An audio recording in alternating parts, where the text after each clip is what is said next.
curieusement, il y a des gens qui viennent de plus loin que la région proche d'ici. Et il y en a certains qui viennent de la région toulousaine, voire de plus loin, parce que ce festival, depuis plusieurs années, est connu pour sa qualité.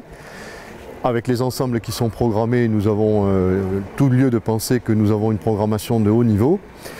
Il y a des années où nous avons plus de public que d'autres, mais bon, ça c'est les aléas de tous les festivals, je crois, qui existent dans ce genre de musique.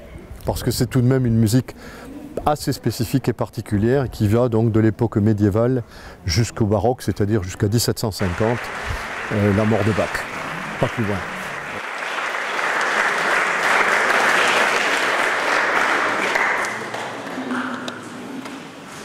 C'est un répertoire extrêmement vaste qui aborde environ 3 siècles de musique. Et ne serait-ce que la musique pour luth ou pour guitare est immense. En fait, on a calculé qu'il y a à peu près 30 000 pièces répertoriées pour luth. Donc il faudrait plusieurs vies, rien que pour jouer la musique de luth. En fait, il y a plus de pièces pour luth que pour piano, pour vous donner un ordre d'idée. Et à cela se rajoute bien évidemment la musique instrumentale pour d'autres instruments et la musique vocale, qui est celle qui m'intéresse particulièrement pour l'accompagnement, puisque dans ma formation, j'ai un attrait assez marqué pour le répertoire vocal. Et avec mon ensemble, qui s'appelle Il Festino, on aborde essentiellement les musiques méditerranéennes, c'est-à-dire les pièces de l'Italie, de la France et de l'Espagne, et aussi quelques œuvres d'Amérique latine.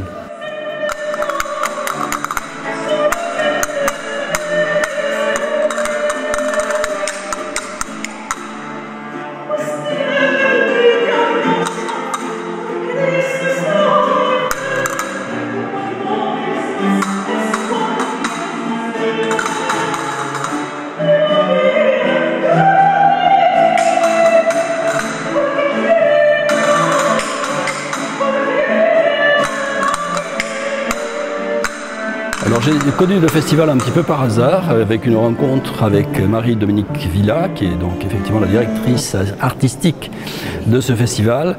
J'ai enregistré notre festival pas très loin et nous avons échangé.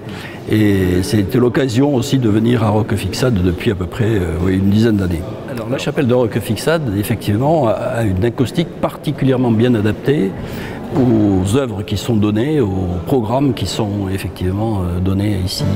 Et c'est un régal effectivement que d'entendre ces ensembles, parce qu'on est dans une acoustique qui est vraiment idéale pour ce genre de concert.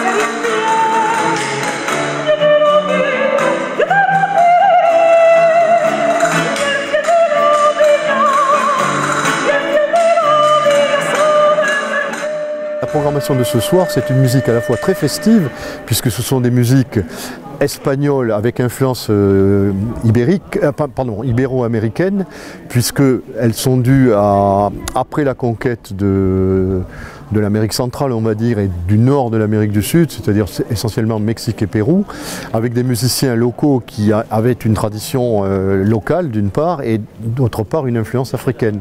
Donc ce sont des rythmes à la fois très enjoués, très festifs, et en même temps aussi, il y aura dans la programmation des musiques plus mélancoliques, avec des chants qui sont des chants bâtis sur des poèmes, à la fois des poèmes bien sûr en langue espagnole, mais curieusement ce soir il y aura également des poèmes en langue espagnole mis en musique par des Français.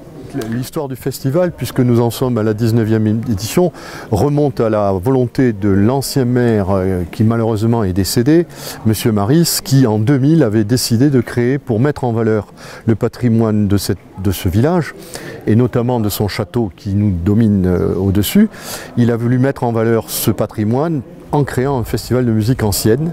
Et au-delà, il y avait aussi la mise en valeur de la restauration de l'église, puisque vous avez pu le constater, nous avons un retable de baroque très naïf, mais très particulier, du baroque que l'on trouve dans plusieurs églises de l'Ariège, mais celui-ci est particulièrement bien mis en valeur et bien restauré.